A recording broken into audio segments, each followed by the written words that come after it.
O Brasil vive um momento decisivo na consolidação do mercado de iGaming e, nesse cenário, o Nordeste desponta não apenas como participante, mas como protagonista dessa transformação.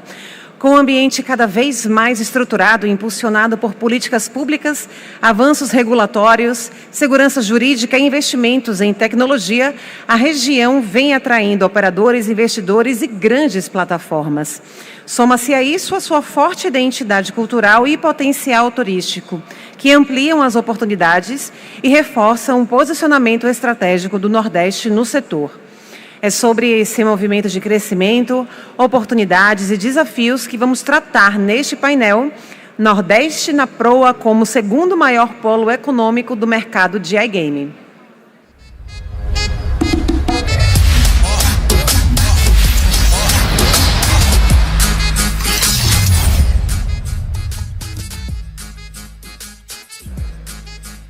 Para conduzir este debate, convidamos o mediador Sávio Prado, membro das Comissões de Direito dos Jogos e Empresarial da OAB, Distrito Federal, secretário-geral da ALAE e sócio fundador do PCV Advogados. Sávio, seja muito bem-vindo. Uma salva de palmas, por favor. Ele que atua no mercado de jogos e apostas desde 2018, é graduado em Direito pela Universidade Federal de Sergipe e possui pós-graduação em Direito Tributário pela Fundação Getúlio Vargas. Para enriquecer essa discussão, contamos com a presença de especialistas com ampla experiência no setor. Marina Saldanha, Senior Client Success Partner da Sport Radar Latam. Marina, seja muito bem-vinda. Uma salva de palmas, por favor. Ela é responsável pela gestão estratégica de clientes-chave da indústria de iGaming e apostas esportivas em toda a América Latina, com forte atuação no Brasil. Sua expertise envolve estratégias de marketing, análise de performance e crescimento de receita, atuando como uma consultora de confiança para grandes operações do setor. Obrigada pela presença. Rodrigo Nóbrega Farias, advogado, mestre, doutor e pós-doutor em Direito com sólida trajetória acadêmica e institucional. Rodrigo, seja muito bem-vindo. Uma salva de palmas, por favor. Perdão? Uma ressalva. Doutor Eduardo Maia está substituindo o doutor Rodrigo. Seja bem-vindo, Eduardo. Perdão. Obrigado pelo equívoco, Eduardo. Muito obrigado por estar aqui conosco. A sua representatividade vai ser incrível. Rui Connolly, CTO do grupo EGB, executivo com forte atuação em tecnologia e cibersegurança em mercados regulados. Rui, seja muito bem-vindo. Uma salva de palmas, por favor. Com MBAs em Inteligência Artificial e Compliance, lidera estratégias que integram inovação e governança, posicionando a tecnologia como pilar fundamental para o crescimento sustentável no setor de apostas. Muito bem, Sávio. Passo a palavra para o senhor. Excelente debate a todos. Obrigado, Carla, pela palavra. Primeiro, agradecer ao BiSigma por esse convite, ter essa oportunidade de moderar um painel com pessoas tão relevantes para o mercado, com uma trajetória inquestionável de contribuição para todo esse nosso ecossistema e essa indústria. Eu estava dizendo ontem que para mim é um orgulho muito grande fazer parte desse grupo que vem trazendo tantas transformações para o nosso país, a grande maioria delas muito positiva. É um setor muito pujante, resiliente e que todos nós devemos nos orgulhar de compor. Tá? Bom, as apresentações já foram feitas, né? Teremos aqui um painel absolutamente bairrista e regional.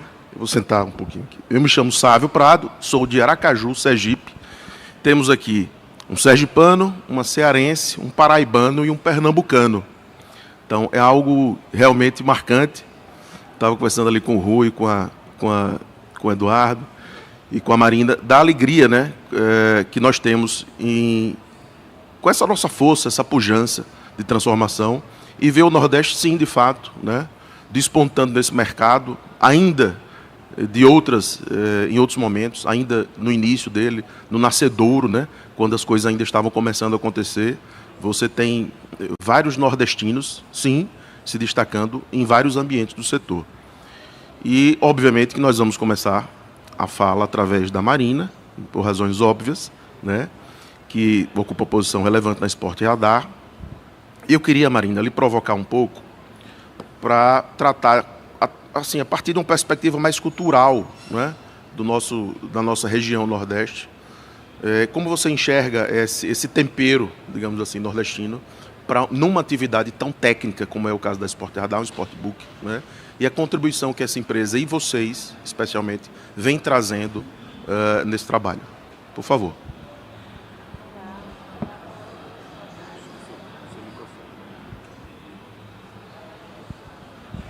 Vocês me escutam? Agora sim. Olá, boa tarde. É um prazer imenso estar aqui falando de um tema tão relevante, tão importante para mim. Eu sou a Marina, eu sou cearense, sou de Fortaleza, tenho muito orgulho de ser nordestina. E falando aqui do Nordeste, com o ponto mais importante na nossa vocação cultural, eu acho que falar também de um povo que tem um foco em celebrações coletivas, um povo que é apaixonado por esporte, apaixonado por futebol. Eu acho que se eu falar aqui de qualquer estado do Nordeste, todo mundo vai saber falar 2 ou mais times, que são os times de cada estado. E, além de um mercado consumidor, né, nós temos dados muito relevantes sobre o Nordeste como consumidor. 26% dos jogadores e apostadores do Brasil são do Nordeste e 30%, ou seja, 1/3 do volume total de apostas vem do Nordeste. E para além disso, a gente tem a questão também de ser uma região que tem um grande engajamento. É importante para os operadores olharem para isso. A Sport Radar, desde o início, esteve apoiando e fomentando isso na nossa região. A gente sabe que o Nordeste também foi o berço de todas, a maioria das casas de aposta que são genuinamente brasileiras. E desde o início nós estivemos ali apoiando, sendo parceiros dos nossos clientes e vendo o crescimento da região. Quando a gente fala de Brasil, é claro que a gente está num contexto de crescimento gigantesco. Em menos de 10 anos, a gente passou de uma indústria que gerava 2 bilhões de reais para uma receita de 24 bilhões. E o Nordeste tem uma fatia muito importante. E quando a gente, como operador, fala a linguagem correta, com o tom certo, com humor, usa os times, isso gera conversões e engajamento, né? E conexão genuína. E quando a gente fala de conexão dentro da nossa indústria, a gente está falando também de retenção. Marina, uma provocação que eu queria lhe fazer.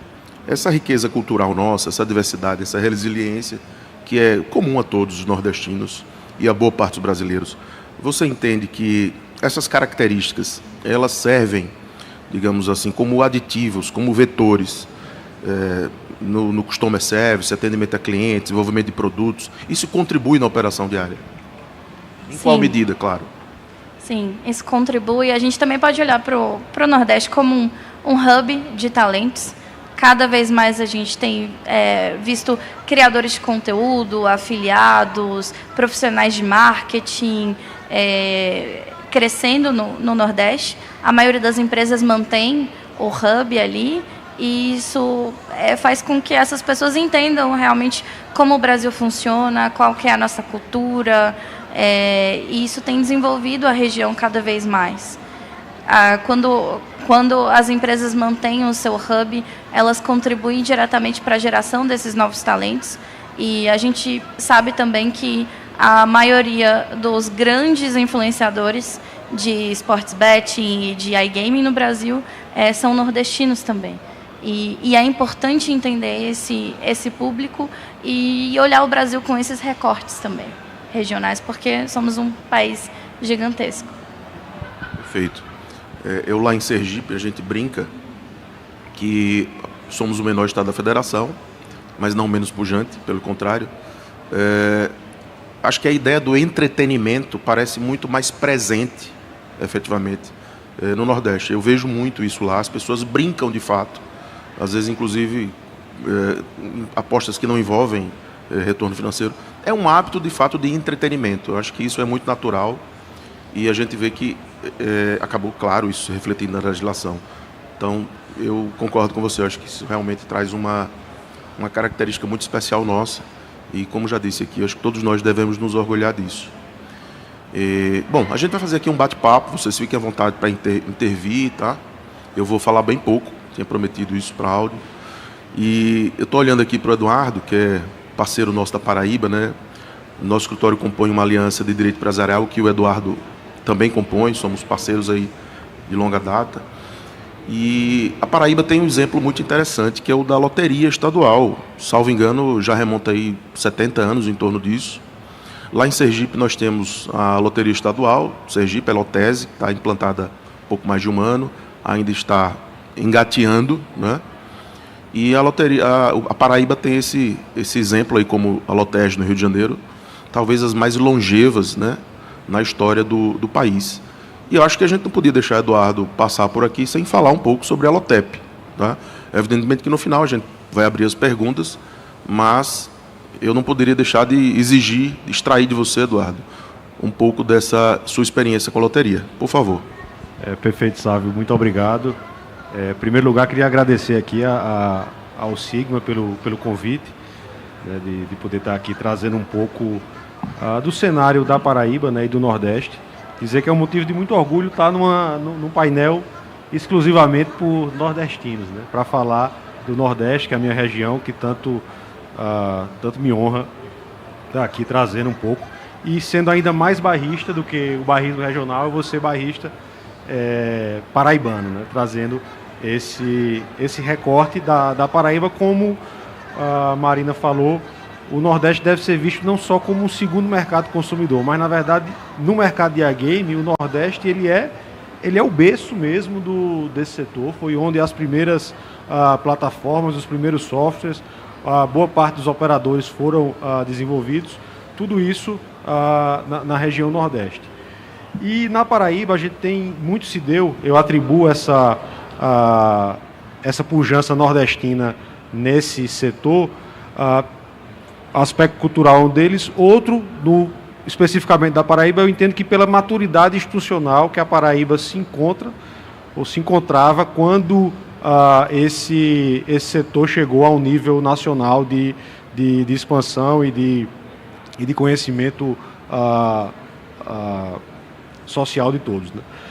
A Paraíba ela tem, desde 1955, Sávio, fundada pelo governador Zé Américo de Almeida, que é também um grande escritor do modernismo regional, autor da Bagaceira. Ele, quando governador do estado da Paraíba, instituiu a loteria estadual, que já nasceu em 1955 com dois propósitos bem claros. O primeiro era regulamentar o jogo, tirar o jogo da ilegalidade, proteger o apostador e tirar um ganho disso, né? Fazer com que o jogo ele tivesse também uma contrapartida social. Nesse primeiro momento, inclusive, a Universidade Federal da Paraíba, que conhecemos hoje, ela foi instituída, foi fundada a partir de ganhos obtidos com o jogo na década de 50. Então, a loteria, ela continuamente, desde 55, permaneceu atuando, e isso fez com que nós, da Paraíba, tenhamos uma relação muito natural com jogos e apostas. Tanto que quando o mercado passou a ser mais conhecido, na Paraíba já nos parecia mais natural essa ideia do jogo, como foi dito aqui, o jogo como algo de entretenimento mesmo, né? O nordestino ele tem aquela vontade de fazer uma fezinha, como a gente diz, né? de ter esse interesse em fazer uma fezinha, gosta disso, né? Aposta em tudo, né? Gosta de apostar em política, em vaquejada, que vai ser o tema do próximo painel. E essa maturidade institucional da loteria é o que nos dá essa robustez ali regulatória para enfrentar esses desafios do mercado de iGame. De 2020, nós temos um outro marco, né? A loteria ela já funcionava continuamente desde 55. Em 56, Juscelino Kubitschek confirmou a possibilidade do Estado ter a sua loteria. E em 2020, a partir da decisão do STF, que reconhece os Estados também como autônomos para desenvolver as atividades lotéricas, a Loteria da Paraíba passa por mais uma nova reformulação. Em 2021, há um novo decreto que traz novas regulamentações, trazendo essas novas modalidades de jogos, como a aposta em cota fixa, é trazida para a loteria estadual. Em 2023, aí também, bem recente, ela passa por mais uma transformação, e essa é extremamente inovadora.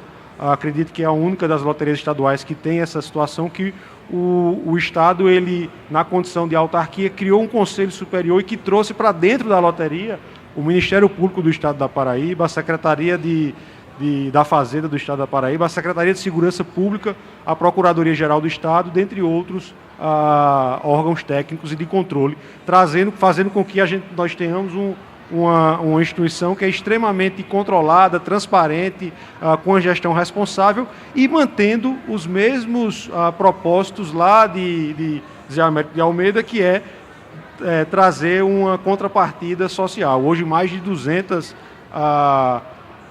entidades do terceiro setor são apoiadas, são financiadas pelos resultados obtidos pela loteria estadual.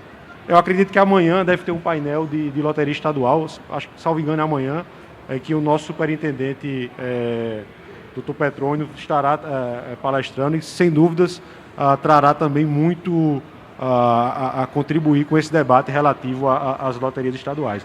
Mas aqui eu falo como um paraibano orgulhoso mesmo, um advogado que tem um parceiro da loteria e tem muito orgulho dessa maturidade institucional em que nosso Estado se encontrou, que fez com que, quando os jogos, o mercado de iGame chegasse onde está chegando, né, nós já estivéssemos com um arcabouço ali regulatório muito bem formado para atender esse setor, com responsabilidade, com a gestão transparente e com esse olhar de impacto social, de que esse jogo ele volte para a população. Eduardo, você podia falar um pouco também da experiência da Paraíba em relação às políticas públicas, né? Educação, tecnologia, enfim, todas elas voltadas à melhoria, claro, né, dos jogos. Essa legislação recente, a regulação que nós estamos vivendo, e já que estamos falando de uma loteria com um histórico, né, com uma longevidade presente no Estado, como é que foi esse processo de adaptação? Você poderia compartilhar um pouco, mesmo da sua experiência como paraibano, como, né, cidadão ou cliente da loteria? Houve um impacto muito grande ou a Lotep já estava preparada, já estava alinhada com as maiores diretrizes que a gente começou a vivenciar a partir desde o ano passado?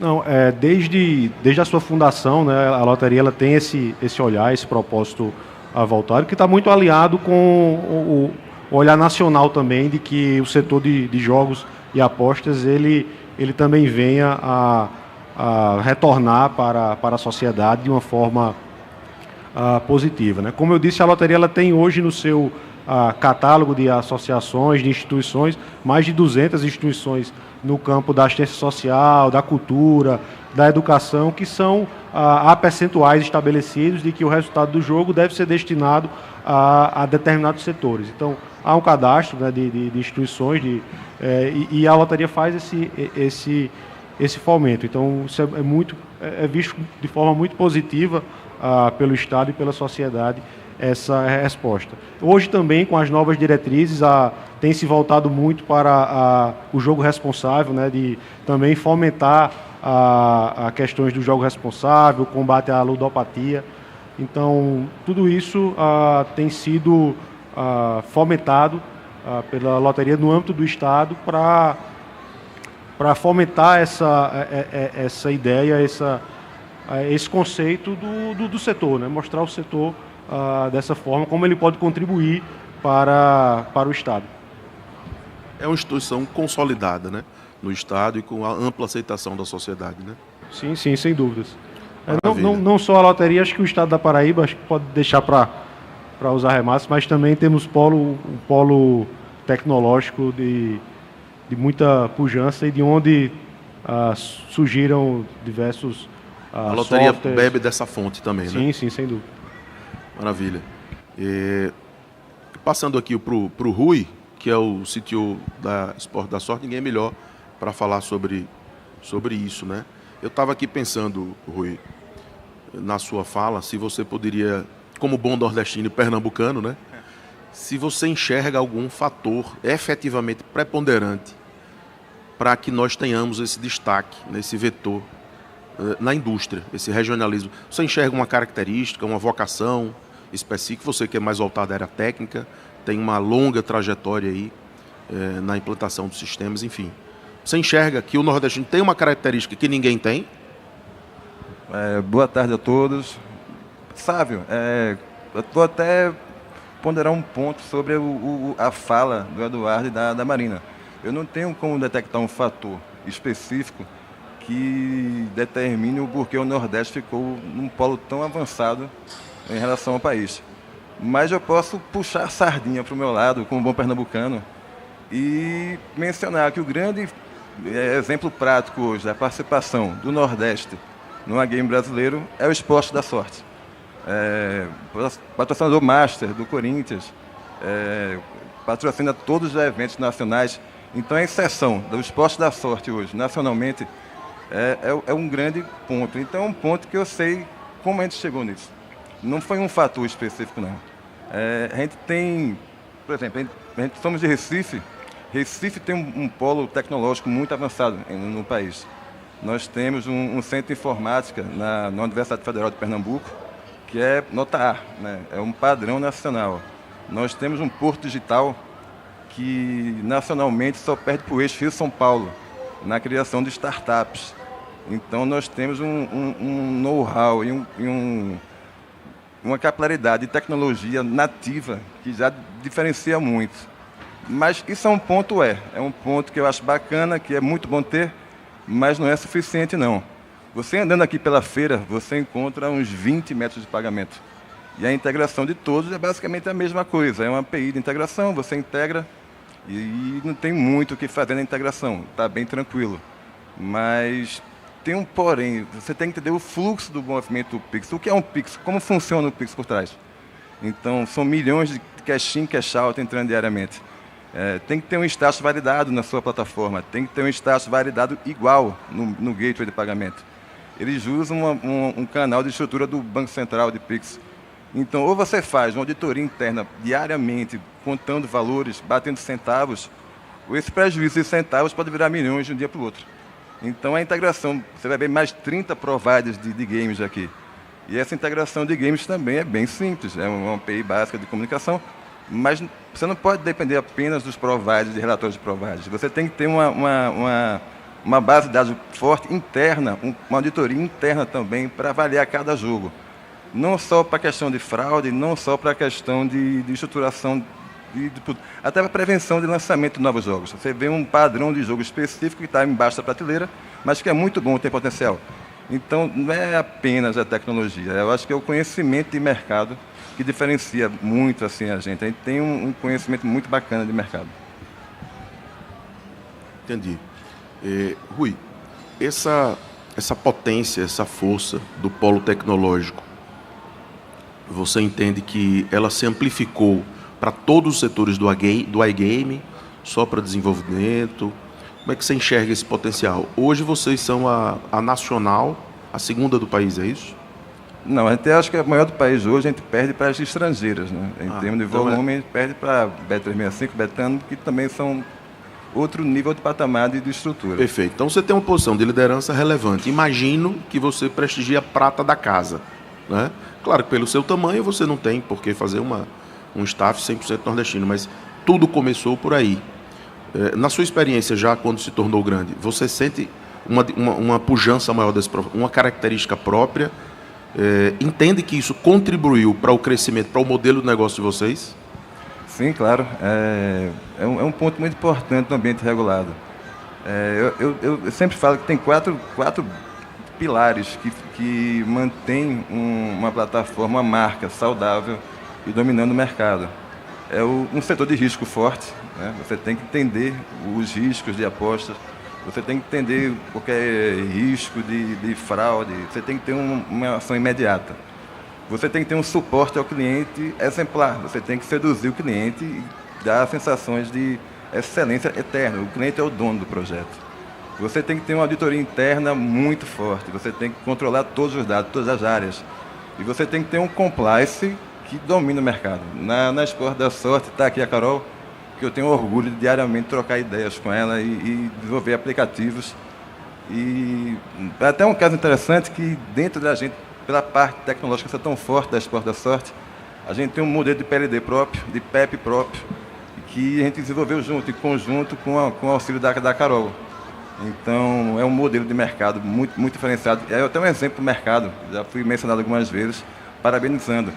E outro ponto que eu acho interessante também, fora da tecnologia, é que ontem o nosso CEO, o Darwin, estava aqui, e teve um painel com o pessoal do Ministério dos Esportes, com a Esporte Radar também, e com a NJL. Nós tínhamos um projeto já bem antes do ambiente regulado, onde a gente fornecia treinamento para divisões de base de clubes patrocinados. Na época era o Atlético Paranaense, o Grêmio, o Bahia, não lembro quais na época, eu acho que era 23, 24.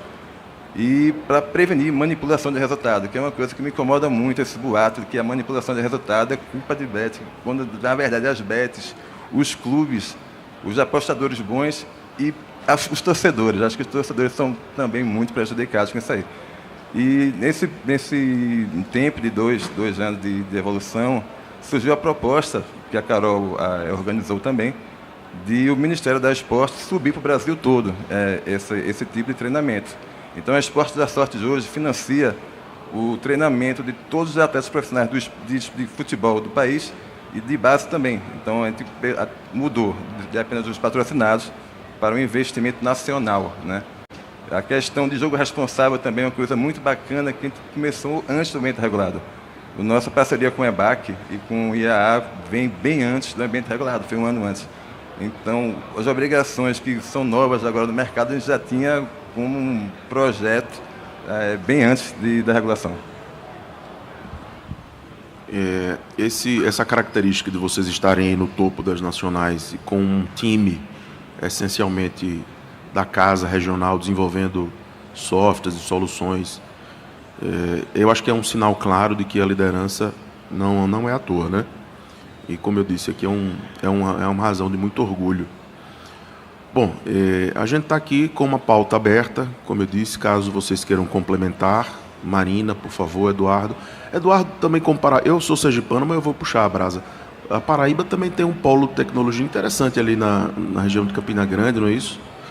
Isso. Antes disso, eu queria registrar aqui a presença do nosso presidente da NJL, Dr. Plínio Lemos Jorge. Dr. Plínio, que prestígio. Muito obrigado pela presença e pelo trabalho que vem sendo desenvolvido. O nosso painel. E até falando um pouco da NJL e do Nordeste, e vou chegar lá em Campina Grande, né? Teve uma pesquisa realizada em parceria da NJL com a IBJR, estudando esse mercado de aposta de cota fixa, né?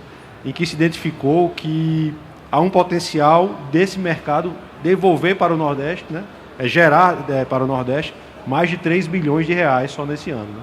Então é um impacto considerável do setor do nosso Nordeste, na nossa região, e também um estudo que traz alguns dados interessantes que mostram como o Nordeste é aquilo que a gente falou, não só um mercado consumidor, mas também é um mercado, uma região ativa nesse setor, né? Basta ver nessa pesquisa. Em vários ambientes da indústria, né? Sim. Ativa em vários ambientes. Que só dos operadores nacionais, tirando São Paulo, que é onde está concentrada a maioria, o segundo estado com mais operadores é Pernambuco e o terceiro é a Paraíba. E o quarto, Piauí. Então, você vê, num país da dimensão do Brasil, a Paraíba, um estado minúsculo ali, concentra o terceiro lugar na quantidade de operadores. E por quê, né? Essa é a pergunta. Por que a Paraíba... E aí eu volto. Primeiro, pela nossa maturidade institucional no setor. Segundo, por a questão cultural. Terceiro, seria esse polo, os polos tecnológicos, né? Tanto o polo do Recife, João Pessoa tem um polo tecnológico, mas mais do que isso, Campina Grande ela tem um polo de pesquisa, um polo acadêmico. A Universidade Federal de Campina Grande ela é conhecida por ser uma exportadora de talentos, né? E quando o setor começou a surgir, ainda não regulamentado, lá em 2012, 2013, a Campina Grande foi responsável ali, os seus alunos lá de engenharia de computação foram os primeiros a desenvolverem ali softwares voltados à engenharia algorítmica do setor de iGame, né? Então, tem essa contribuição, a gente vê que há grandes operadores nacionais que têm a sua, mais de um, né? Não só mais de um, tem sua origem em Campina Grande. Então, também, além da Paraíba, a gente tem ainda esse micropolo local, regional, que é a cidade de Campina Grande, a segunda maior cidade do estado, que tem uma relação muito, muito próxima com o setor de iGame, que é também um motivo de muito orgulho para o nosso estado. Marina, se você quiser compartilhar conosco um pouco da sua experiência numa empresa como a Esporte Radar, como uma cearense atípica, talvez, né? Pelo sotaque, sim, mas com origens fortes e raízes entranhadas. Exato. Eu queria falar, a gente chegou a falar aqui de integridade, da importância, né, da responsabilidade para o setor, e a Esporte Radar tem sido um parceiro estratégico para a maioria dos operadores, ofertando também treinamento e ajudando mesmo o mercado a construir essa responsabilidade do jogo responsável, né? Mas hoje a gente tem no Ceará, em Recife, polos de desenvolvimento de startups que já atendem players nacionais e internacionais. Então, como falamos, não é apenas a questão de um mercado consumidor, mas um mercado ativo que exporta profissionais até para outras regiões e que também, dentro dos polos como Fortaleza, Recife e Salvador, tem criado outros negócios que fomentam e atendem a indústria, né? E isso a gente tem visto cada vez mais, trocando figurinhas com as pessoas nas feiras. A gente tem visto o potencial gigantesco que a nossa região tem. E acho que aqui uma provocação seria a gente falar de investimento estratégico, né, para a nossa região e para a formação de novos talentos, assim, e a retenção também de talentos. A gente também tem no Ceará a UFC, que também é uma universidade que acaba exportando muitos profissionais. E é interessante sempre quando a gente vê a possibilidade das pessoas continuarem nas suas regiões e trabalhando para uma indústria que gera bilhões de reais. Obrigado, Marina. Pessoal, nós temos algum tempo ainda. Caso vocês queiram e permitam, eu gostaria de abrir. A gente não tem visto muitas perguntas aqui do público, aproveitando aqui a presença de todos vocês. Não sei se o Plínio ainda está por aqui, seria uma contribuição valiosa, mas fiquem à vontade para fazer perguntas à mesa, por favor.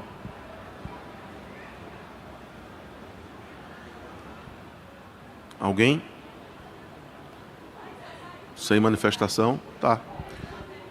Eu vou então caminhar para o encerramento, caso vocês desejem fazer mais uma observação, e vou aproveitar o tempo aqui para... Estava lendo aqui algumas frases, lembrei do chavão quase, né? De Euclides da Cunha, que sempre falou que o nordestino é, antes de tudo, um forte. É um clássico, que acho que a gente já está um pouco além disso, né? Já estamos mais do que fortes. Seguimos fortalecendo, não só a nós, como os nossos pares, e a prova de que todo o país, e o mundo, né? Então, eu não vou citar Euclides da Cunha, porque é uma frase conhecida de todos, mas vou pedir licença para encerrar o painel aqui, falando algumas palavras do poeta chamado Braulio Bessa, que parece que é da Paraíba também, né? Só está dando Paraíba hoje, viu? Esse moderador sergipano vai apanhar quando chegar em casa. Uma pequena mudança, às vezes, traz esperança e faz a gente seguir. Continue sendo forte. Tenha fé no Criador. Fé também em você mesmo. Não tenha medo da dor. Siga em frente a caminhada e saiba que a cruz mais pesada, o Filho de Deus carregou. Braulio Bessa. Isso aí, queria encerrar o painel com essa fala de fortalecimento nordestino e agradecer a presença de todos vocês, desejar uma boa tarde e um bom evento. Uma salva de palmas, por favor. Muito obrigada, Sávio. Muito obrigada, Sávio, Marina, Eduardo, Rui. Vamos fazer agora uma foto oficial e aproveitar para entregar para vocês uma lembrança da participação de vocês neste painel.